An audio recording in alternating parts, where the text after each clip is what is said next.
أعوذ بالله من الشيطان الرجيم بسم الله الرحمن الرحيم ولو ترى إذ المجرمون ناكسوا رؤوسهم عند ربهم ربنا أبصرنا وسمعنا فارجعنا نعمل صالحا إنا موقنون ولو شئنا لآتينا كل نفس هداها ولكن حق القول مني لأملأن جهنم من الجنة والناس أجمعين فذوقوا بما نسيتم لقاء يومكم هذا إنا نسيناكم وذوقوا عذاب الخلد بما كنتم تعملون۔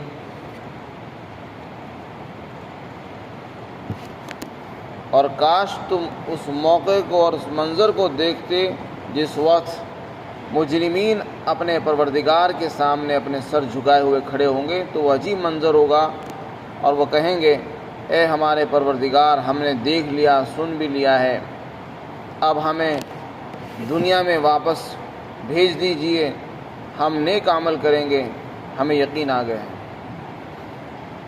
اللہ کی طرف سے ارشاد ہوگا اگر ہم چاہتے تو ہر نفس کو اس کی ہدایت عطا فرما دیتے، لیکن میری طرف سے ایک بات پہلے سے طے ہو چکی ہے کہ میں جنات اور انسانوں سے جہنم کو بھروں گا، ضرور بھروں گا۔ پھر ان سے کہا جائے گا کہ تم عذاب جہنم کا مزہ چکھو، کیونکہ تم نے اپنے اس دن کی ملاقات کو بھلا دیا تھا اور آج ہم نے تم کو بھلا دیا ہے، اور ہمیشہ کے عذاب کا مزہ چکھو، کیونکہ تم وہ اعمال کرتے تھے جو تم کرتے تھے۔ یہاں پر اللہ تعالیٰ نے قیامت کا ایک منظر بیان فرمایا۔ قیامت کا جو دن ہوگا اس میں سارے انسان جمع ہوں گے، مجرمین اور مؤمنین سب اکٹھے ہوں گے۔ ایمان والوں کی صفیں الگ ہوں گی اور جماعتیں الگ ہوں گی، مجرمین کی صفیں الگ ہوں گی۔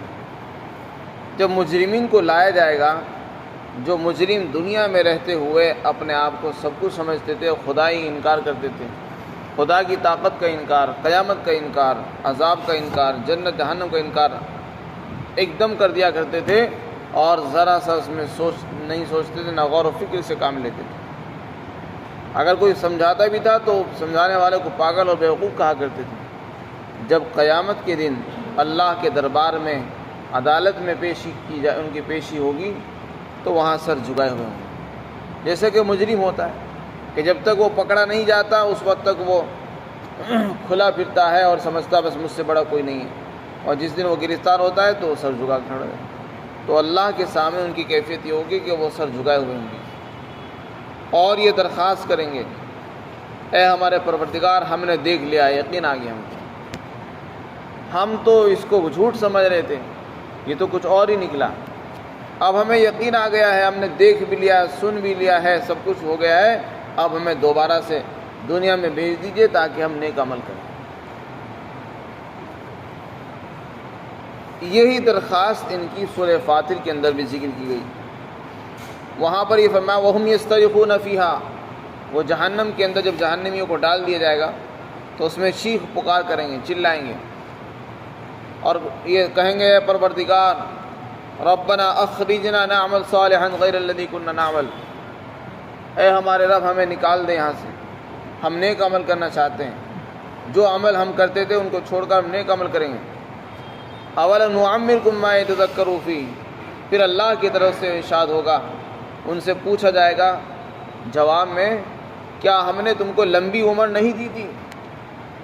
اتنی لمبی عمر نہیں دی تھی کہ جس میں اگر کوئی سوچنا چاہتا تو سوچ سکتا تھا، کوئی نصیحت حاصل کرنا چاہتا وہ نصیحت بھی حاصل کر سکتا تھا، کوئی آدمی حق کی تلاش کرنا چاہتا، تحقیقات کرنا چاہتا، اس کے پاس اتنا وقت تھا۔ اللہ نے انسان کو جو زندگی دی ہے وہ اتنی طویل ہے کہ آدمی کسی مسئلے کے اندر اگر غور سے کام لینا چاہے، تحقیقات کرنا چاہے تو تحقیقات آرام سے کر سکتا ہے۔ اس میں جوانی بھی ہے، بڑھاپا بھی ہے، بچپن بھی ہے، اور جس کے پاس جانا چاہے کر سکتا ہے۔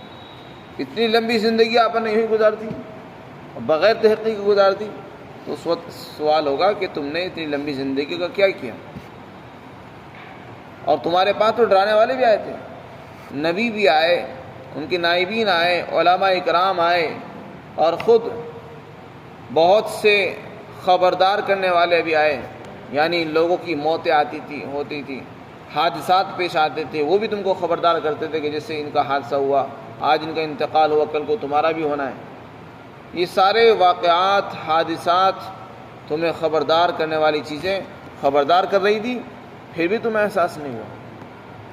اولم نعمرکم ما یتذکر فیہ من تذکر وجاءکم نذیر فذوقوا فما للظالمین من نصیر۔ پھر ان سے یہ کہا جائے گا اب تم مزہ چکھو، ظالمین کے لیے کوئی مدد نہیں ہے، چونکہ تم ظالم ہو، ظالم کے لیے کوئی رعایت نہیں ہوگی، نہ کوئی چھوٹ ہوگی، نہ عذاب میں تخفیف ہوگی، نہ ان کی عذاب کو ہلکا کیا جائے گا بلکہ ان کو وہیں ڈال دیا جائے گا۔ تو وہاں تو ان سے ان کے جواب میں یہ کہا جائے گا۔ یہاں پر فرمایا فذوقوا بما نسیتم، ان سے جب یہ وہ درخواست کریں گے تو اللہ تعالیٰ کی طرف سے ارشاد ہوگا تم نے آج کے اس دن کی ملاقات کو بھلا دیا تھا، اس لیے آج ہم نے تم کو بھلا دیا۔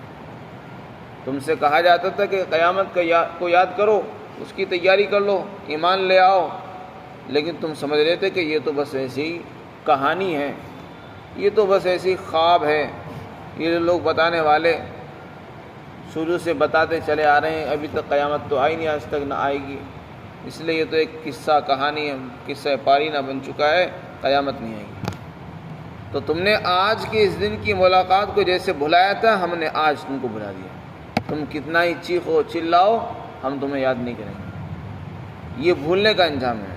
انسان کو سوچنا چاہیے کہ آج میں نے خدا کو بھلایا ہے، کل کو خدا مجھے بھی بھول سکتا ہے۔ تو جیسے میں اللہ کو یاد نہیں کر رہا ہوں، اللہ کے احکامات پورے نہیں کر رہا ہوں، ایسا نہ ہو کہ کل میں جب گرفتار ہو جاؤں، پکڑ میں آ جاؤں تو کوئی میری سنوائی کرنے والا بھی نہ ہو۔ تو اس لیے اسی دنیا کے اندر رہتے ہوئے انسان کو آخرت کی تیاری میں لگنا چاہیے۔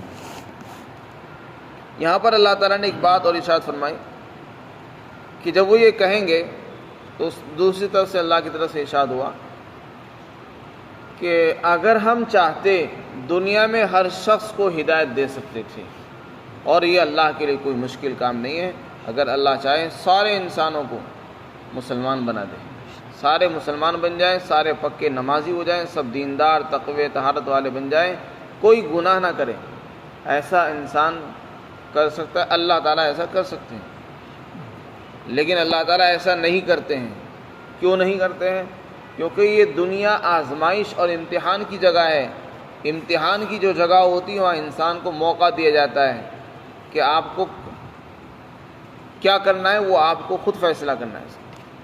دنیا میں ایک امتحان حال ہے، اس میں انسان کو چھوڑ دیا گیا ہے کچھ وقت کے لیے، اور اس کو اللہ نے دونوں راستے دکھا دیے، ایک جنت کا راستہ، ایک جہنم کا، ایک حق کی طرف لے جانے والا ہے، ایک گمراہی کی طرف کو لے جانے والا ہے، دونوں راستے دکھا دیے۔ انسان کو عقل بھی دے دی ہے، عقل سے وہ فیصلہ کرے۔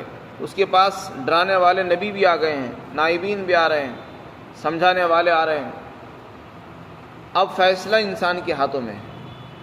قرآن نے خود کہہ دیا وَقُلِ الْحَقُّ مِن رَبِّكُمْ، کہ اے لوگو، اے محمد صلی اللہ علیہ وسلم، آپ لوگوں کو اعلان کر دو کہ دیکھو تمہارے رب کی طرف سے حق بات تم تک آ چکی ہے، پہنچ چکی ہے، اور اس دنیا کے پاس چاہے وہ مسلمان ہو یا کافر ہو، غیر مسلم ہو، یہودی ہو، عیسائی ہو، سب تک حق پہنچ چکا ہے۔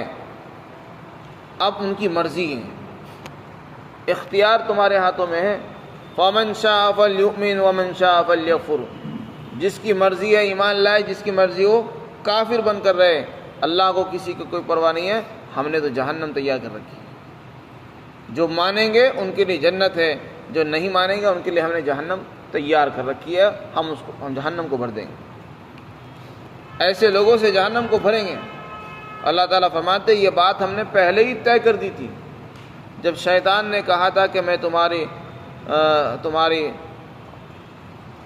بندوں کو گمراہ کروں گا، تو اللہ نے فرما دیا تھا کہ میرے جو نیک بندے ہیں وہ گمراہ نہیں ہوں گے، اور تم گمراہ کرو گے تو میرے لیے جہنم تیار کر رکھی ہے۔ جو لوگ میری نافرمانی کریں گے، مجھے جھٹلائیں گے، میرا انکار کریں گے، تو میں ایسے لوگوں سے جہنم کو بھر دوں گا۔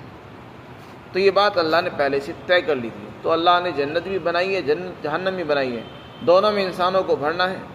اب انسانوں کے پاس اختیار ہے، ہمیں کرنا کیا ہے یہ سوچنا خود ہوگا، فیصلہ خود کرنا پڑے گا انسان۔